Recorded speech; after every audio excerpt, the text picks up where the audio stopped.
회사가 병행수입업자한테 내용증명을 보냈을 때 너는 상표권을 침해했다고 쓰지 않아요. 어떤 내용이 포함이 되냐면은 여러분 오늘도 병행수입 얘기 좀 드려봅니다. 최근 또 병행수입에 관한 논란은 정말 끊이지가 않네요. 제 영상들에서 대법원이 아주 예외적으로 상표를 침해한다고 언급한 사례들을 설명드린 적이 있었는데요. 그것 말고는 아직까지는 병행수입이 상표권 침해로 되는 일은 거의 없는데 여전히 잘 모르시는 분들이 많다 보니 이거를 악용하시는 분들도 많은 것 같습니다. 병행수입했다가 무시무시한 내용증명 받으신 분들 계실 텐데, 자, 그럼 오늘은 그 내용증명에 대한 전형적인 얘기를 좀 드리면서 여러분이 어떻게 대응하실지 얘기를 좀 해보겠습니다. 시작할게요. 여러분, 제가 병행수입 영상마다 반복하는 얘기인데 이번에도 한 번만 얘기 드립니다. 병행수입은 원칙적으로 상표권 침해 아닙니다. 그냥 외우시면 됩니다. 그런데 아주 예외적으로 상표권 침해하는 경우가 있긴 있는데 그 내용까지 설명드리면 너무 영상이 길어지니 채널에 병행수입 관련으로 재생 목록 만들어뒀으니 보시면 좋겠습니다.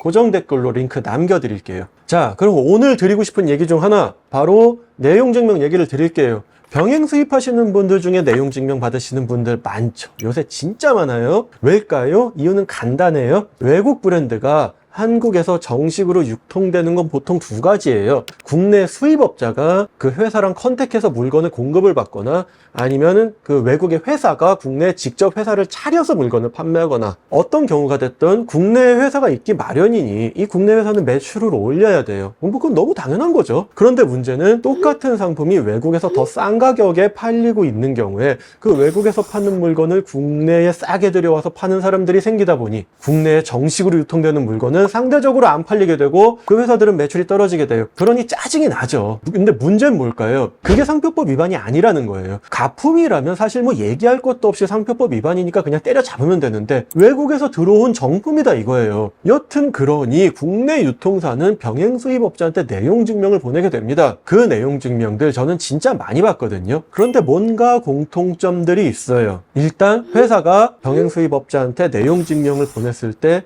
너는 상표권을 침해했다고 쓰지 않아요. 그게 상표권 침해가 아닌 거는 보통 본인들도 알기 때문이에요.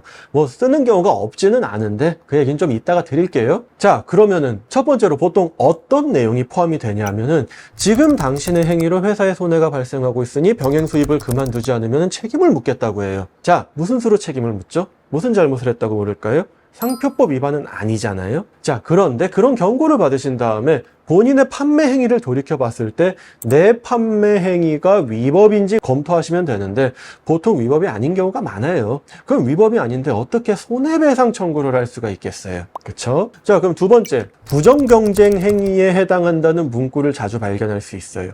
보통 이거는 영업주체 혼동 행위라는 문제인데 병행 수입하는 사람이 정식 수입 업체인 것처럼 표시하지 않으면 보통 해결됩니다. 그렇게 어려운 문제 아니에요. 세 번째로는 이런 것도 있네요. 이 물건 팔려고 사이트에 올리는 것은 상표의 사용인데 이건 상표권 침해다라고요. 이게 좀 말이 안 되는 게, 일단 그 정품을 구입함으로 인해서 상표권자는 물건을 판매한 거예요.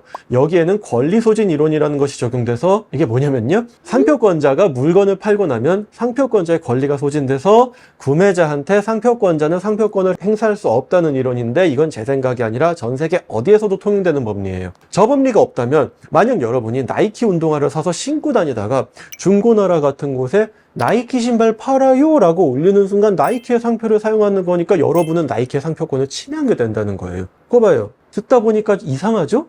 말도 안 되는 소리잖아요.